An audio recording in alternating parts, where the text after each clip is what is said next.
আসসালামু আলাইকুম রহমতুল্লাহি ওবরকাতুহু। সম্মানিত দর্শক, বিএনপির বর্ষীয় নেতা মির্জা আব্বাস অতি সম্প্রতি প্রবাসী কিছু ইউটিউবার যারা আছেন তাদের কবলে পড়েছেন। তো এই সকল ইউটিউবারের মধ্যে দুই একজন তাকে খুব অশ্রাব্য, অশ্লীল এবং অকথ্য ভাষায় গালাগাল দিয়েছেন, এবং এগুলো যেন তেন গালাগাল নয়।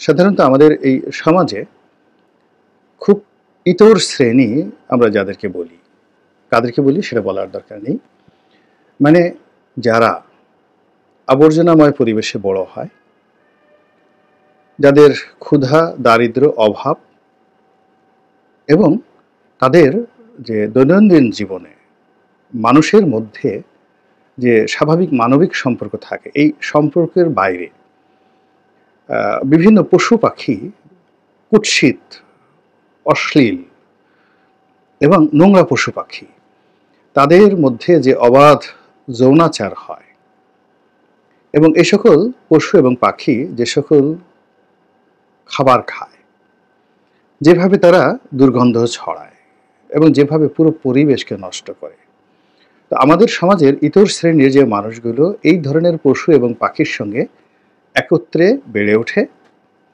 এবং ওই সকল পশু এবং পাখির যে কর্মকাণ্ড, সেই কর্মকাণ্ড অর্থাৎ তাদের যৌনাচার, তাদের খাদ্য গ্রহণ, তাদের মলত্যাগ এবং নিজেদের মলমূত্রের মধ্যে আবার নিজেরা শুয়ে থাকে, এবং ওর মধ্যেই তারা তাদের জৈবিক কর্ম অর্থাৎ তাদের মধ্যে যে শারীরিক সম্পর্ক ওই পশু পাখির মধ্যে ওই কাজগুলো করে। এরকম নোংরা পশু এবং পাখি যা কিনা সকল ধর্মে স্পর্শ করা হারাম, খাওয়া হারাম, তাদের দেখা হারাম এবং তাদের কাছাকাছি যাওয়া হারাম।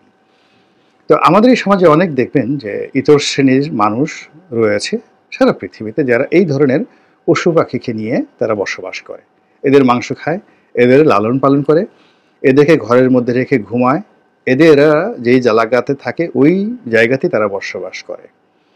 ফলে এই সকল পশু পাখির জীবন আর ওখানে বসবাসরত মানবরূপী ওই পশু পাখির চরিত্রধারী যারা লোকজন রয়েছে এদের জীবনের মধ্যে আসলে কোনো পার্থক্য নেই। তাদের গায়ের রং যেমনই হোক, চেহারা যেমনই হোক, গায়ে পোশাক থাকুক বা না থাকুক, তাদের যে কর্মকাণ্ড সেই কর্মকাণ্ডের সঙ্গে ওই পশু পাখির কর্মকাণ্ডের কোনো অমিল নেই।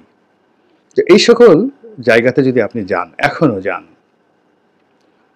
দেখবেন যে অনবরত তারা খিস্তি খেওর করছে, গালাগাল দিচ্ছে, কথায় কথায় কাপড় উঁচু করে নিজের লজ্জাস্থান প্রতিপক্ষকে দেখাচ্ছে, তারপর রেগে তেড়ে আসছে, হাতের কাছে যা পাচ্ছে তা দিয়ে আক্রমণ করছে, এবং যতটা না আক্রমণ করছে তার চেয়ে বিকট বিশ্রী ভাষায় গালাগাল দিচ্ছে। তো এইরকম বিকট এবং বিশ্রী ভাষায় ওইরকম ইতর শ্রেণীর মানুষ যারা রয়েছেন, এইরকম কিছু মানুষ এই ইউটিউব অর্থাৎ সামাজিক মাধ্যমে ইদানিংকালে চলে এসেছে। এদের মধ্যে বেশ কয়েকটি গ্রুপ রয়েছে যারা সরাসরি নিজেদের চেহারা দেখিয়ে গালাগাল দিচ্ছে, আর কিছু মানুষ আছে চেহারা না দেখে শুধুমাত্র এসে একটা ভিন্ন নাম ধরে, যেমন একজনের নাম দিল বন্য শালিক, এরকম একটা নাম দিয়ে ইচ্ছা মতো গালাগাল দিয়ে চলে গেল যাকে ইচ্ছা তাকে। তো এই লোকদের সংখ্যা বেড়ে গেছে, এবং এদের যে নিষ্ঠুরতা, এদের যে অশ্লীলতা, এদের যে অশ্রাব্যতা, এটি সেই যে কবি রফিকুল্লাহর সে বিখ্যাত কবিতা বনের দাতাল শুয়োর, বনের দাতাল শুয়োর জিদ ধরেছে রাজাসনে বসবেই, পিপিলিকা সাজ জেগেছে উড়বেই, এরকম একটা কবিতা যে এরশাদ আমলে লেখা হয়েছে। এইরকম কিছু মানুষ যারা আপনার আমার মতো দেখতে, কিন্তু তারা মনে করছে যে তারা এই সমাজের সব কিছুর নিয়ন্ত্রণ, তারাই বিপ্লব ঘটায়, তারাই রাজা তৈরি করে, তারাই রাজাকে প্রজা বানিয়ে ফেলে, তারা প্রজাকে রাজা বানিয়ে ফেলে, তারা মানুষকে উলঙ্গ করে ফেলে, তারা মানুষকে বাঁচায়, তারা মানুষকে মারে, তারাই দ্বন্দ্বমুন্ডের অধিকর্তা। এইরকম একটা মন মানসিকতা চলে আসছে কিছু কিছু মানুষের মধ্যে। এইরকম একজন মানুষের সেই নির্মমতার শিকার হয়েছেন জনাব মির্জা আব্বাস, এবং তিনি তার সেই দুঃখের কথা তিনি গোপন রাখতে পারেননি। এর কারণ হলো মানুষের যখন বয়স হয় তখন তার মধ্যে অভিমান জন্ম নেয়, ধৈর্য শক্তি কমে যায়। দ্বিতীয়ত, একটা নির্দিষ্ট বয়সের পর মানুষ সম্মান চায়। সারা জীবন কষ্ট করে যৌবনে অনেক দুঃখ দুর্দশা ভোগ করা যায়, কিন্তু একটা নির্দিষ্ট বয়সের পর মানুষ সম্মান, মর্যাদা এবং স্বীকৃতি চায়। তো সেই দিক থেকে মির্জা আব্বাস সাহেবের যে বয়স, সেই বয়সে তিনি সম্মান, মর্যাদা এবং স্বীকৃতি চান, এবং ঠিক সেই জায়গাটাতেই সেই লোকটি বা লোকগুলো আঘাত করেছে। আমি কারো নাম বললাম না।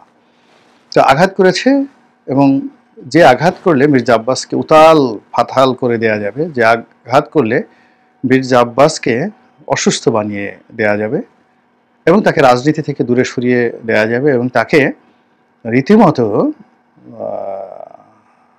নিচে নামিয়ে আনা যাবে। মির্জা আব্বাসের যে স্তর আছে সেই স্তর থেকে নিচে নামিয়ে আনা যাবে, সেই লক্ষ্যে তাকে উদ্দেশ্য করে অকথ্য, অশ্রাব্য, অশ্লীল ভাষায় কথা বলেছে, গালাগাল দিয়েছে। এখন গালাগালেরও কিন্তু একটা যাকে বলা হয় আর্ট আছে, একটা সুর আছে, তাল আছে, ছন্দ আছে, লয় আছে। অনেকে গালাগালি দেয়, কিন্তু শুনতে খুব ভালো লাগে। আপনার প্রিয়জনই আপনাকে অনেক গালাগাল দেয়, পিতা মাতাও গালাগাল দেয়, কিন্তু শুনতে ভালো লাগে যদি আপনি গালি দিতে পারেন। আমি জাস্ট একটা উদাহরণ হিসেবে বলি, আমাদের পটুয়াখালী জেলার বাউফল উপজেলার সাবেক এমপি শহীদুল আলম তালুকদার, বয়স্ক মানুষ, তিনিও কথায় কথায় তার নেতাকর্মীদেরকে গালাগাল দেন। কিন্তু তার নেতাকর্মীরা শুধু এই গালাগাল খাওয়ার জন্য তার কাছে যায়। এর কারণ হলো তার গালাগালির মধ্যে একটা আর্ট আছে। তিনি যেমন যদি কাউকে বলেন, ওরে চুদির ভাই, ওরে সুতমারানির পোলা, মানে অন্য যে কোনো একটা লোক বললে আপনার মাথায় রক্ত উঠে যাবে, কিন্তু শহীদুল আলম তালুকদার সাহেব যদি গালি দেন, এই ভাষাগুলো দেন, তাহলে তার নেতাকর্মীরা খুশি হয়। অবাক করার ব্যাপার হলো যে আমি মানে তার এক নেতাকর্মী বলছিলেন যে উনি এমন সুন্দরভাবে গালি দেন যে এই গালি শুনলে মায়া লাগে। আবার মুন্সিগঞ্জের একজন নেতা, যার একটা গালাগালির দৃশ্য, মোনাজাতের দৃশ্য ভাইরাল হয়ে গিয়েছিল। আওয়ামী লীগের জমানাতে তিনি নির্যাতিত হয়ে সেই আল্লাহর কাছে মোনাজাত করেছিলেন যে হে আল্লাহ, এটা করো, ওটা করো, ওটা করো। সেই ভদ্রলোকের নাম আমার মনে আসছে না, কিন্তু তিনিও তার এলাকাতে তার গালাগালির জন্য যথেষ্ট জনপ্রিয়। তাকে যে গালাগাল দেওয়া হয়, সেই গালাগালিতে তার নেতাকর্মীরা অখুশি হন না। কিন্তু মির্জা আব্বাসকে যে গালাগাল দিয়েছেন, সেই গালাগালটা ঠিক উনাদের মতো নয়। সেই গালাগালটা আল্লাহ রাব্বুল আলামিন যেভাবে বলেছেন যে গাধার স্বর খুবই কর্কশ। এই যেমন আমাদের কোকিল, কোকিল কি এই যে কু কু করে ডাকে, সেটা কি আপনাকে গালি দেয় নাকি আপনাকে প্রেম নিবেদন করে? আমরা জানি না, কিন্তু আপনার ভালো লাগে, সেটা ভালো লাগে। সব পাখি সবসময় যে আপনাকে আদর করে ডাকে তা না। হাম্বা হাম্বা করে গরু, সব মানে হাম্বা হাম্বা যে আপনাকে বন্ধুত্ব সুলভ নয়, কিছু কিছু হাম্বা ওরা বুঝে, সেটা হয়তো গালি, কিন্তু আপনার ভালো লাগে। কিন্তু সেই দিক থেকে গাধা, সে যদি আপনাকে বন্ধুও ডাকে, ফ্রেন্ড বলে ডাকে, বাবা বলেও ডাকে, তার কর্কশ স্বরের কারণে, বিশ্রী আওয়াজের কারণে আপনি তার সে বন্ধুত্ব সুলভ বক্তব্য শুনতে চান না। এবং স্বয়ং আল্লাহ রাব্বুল আলামিনও বলেছেন গাধার স্বর খুবই কর্কশ। এখন যে গালাগাল দিয়েছে, সে গাধার স্বরে গালাগাল দিয়েছে কিনা আমি বলতে পারবো না, আমি ওগুলো শুনিও নাই। কিন্তু আমি মির্জা আব্বাস সাহেবের কথা শুনেছি। মির্জা আব্বাস তাদেরকে বলেছেন যে শুদ্ধ ভাষায় বলেছেন। আমরা যেমন সাধারণ ভাষায় বলি শুয়োর, তিনি শুয়োর না বলে শুকর বলেছেন। আবার তিনি বলেছেন যে তাকে গালি দিয়েছে সে যেন তেন শুকর নয়, সে হলো জারজ শুকর। হ্যাঁ, আমরা যেটাকে জাউরা বলি। তো জারজ শুকর তাকে গালি দিয়েছে। তারপর তিনি বলেছেন যে এই যে তাকে যে গালি দিয়েছে, এটার কোনো উদ্দেশ্য নেই। উদ্দেশ্যটা হলো যে মির্জা আব্বাসকে গালি দিয়ে সে কিছু ভিউ পাবে, তার ভিডিওটা ভাইরাল হবে এবং বিনিময়ে তিনি কিছু টাকা পাবেন। তো কাজেই টাকার জন্য যদি কাউকে ছোট করা হয়, টাকার জন্য যদি কাউকে গালি দিতে হয়, তাহলে তিনি বলেছেন যে আমার কাছে তোমরা আসো, চাও, আমার কাছে, আমার তো নিজে আমি সামর্থ্যবান, আমি তোমাদেরকে টাকা দেব, কিন্তু গালাগালি বন্ধ করো। তিনি আরও বলেছেন যে অন্যান্য যারা আছেন তাদেরকে তোমরা গালি দাও, তারা আমার মতো হয়তো সামর্থ্যবান না, তারা দরকার হলে অন্যের কাছ থেকে চাঁদা এনে, সাহায্য এনে, ভিক্ষা করে হলে তোমাদেরকে টাকা দেবে, কিন্তু তোমরা যেভাবে গালি দিয়ে নিজেরা শূকর হয়ে যাচ্ছ, শুধু যেন তেন শূকর নয়, জারজ শূকরের মতো তোমাদের সবকিছু হয়ে যাচ্ছে। তো কাজেই তোমরা এই কাজটি করো না, এই কাজটি করো না।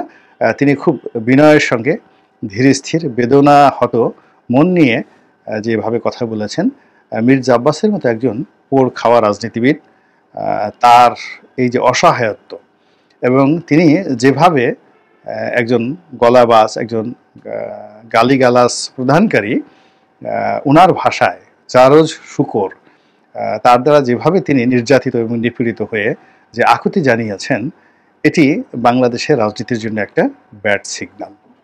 এই ব্যাড সিগন্যালের কবলে পড়ে আগামীতে অনেকেই রাজনীতির প্রতি খেই হারিয়ে ফেলবেন, অনেকে রাজনীতি থেকে অবসর নেবেন। এর কারণে গালিগালাজ খুব ইফেক্টিভ একটা বিষয়। এবং খোঁজ নিয়ে দেখেন যে যারা গালাগাল করছে, তারা হঠাৎ করে এই যে গালাগাল যে তারা শুরু করেছে, এটা তো আগে করতো না। আপনি ধরেন সেফায়েতুল্লাহ সেফু, তো সেফায়েতুল্লাহ সেফুদা তিনি গালাগাল করেন, তো তার গালাগালির মধ্যে একটা আর্ট আছে। তিনি জোরে বলেন না, আবার আস্তেও বলেন না, কিন্তু ধীর স্থিরভাবে তিনি যে গালাগাল দেন, অনেক অশ্লীল, অনেক অশ্রাব্য, কিন্তু শুনতে আপনার অত খারাপ লাগবে না, এমনকি যাকে গালি দেওয়া হয় তারও খুব বেশি খারাপ লাগবে না। কিন্তু এই যে সমস্ত লোকজন গর্ধবের স্বর নিয়ে গালাগাল দিচ্ছে, যদি তার স্ত্রী এই গালাগাল শুনে, স্ত্রীর যদি ন্যূনতম বোধ থাকে, স্ত্রী তালাক দিয়ে চলে যাবে। যদি তার বাবা মা শুনে এই গালাগাল, তাহলে তার বাবা মা বলবে যে এটাকে তো আমি এইভাবে জন্ম দেইনি, এ জন্ম হলো কী করে। বা তার মা চিন্তা করবে, যখন গর্ভে ছিল আমি তো এরকম কোনো গালাগাল শুনিনি। এরকম খুব যাকে বলে একটা বিশ্রী অবস্থা। তো এই যে গালাগালের যে সংস্কৃতি, এটার পিছনে অর্থযোগ আছে। আর যে অর্থযোগ আছে, সেই অর্থ যে কেবলমাত্র ইউটিউব থেকে বা ফেসবুক থেকে আসে তা নয়, এর পিছনে বিনিয়োগ আছে, বিরাজনীতিকরণের বিনিয়োগ আছে। আর এই বিরাজনীতিকরণের বিনিয়োগটা, এটা যে সফল হয়েছে তার বাস্তব প্রমাণ মির্জা আব্বাস সাহেবের এই আকুতি।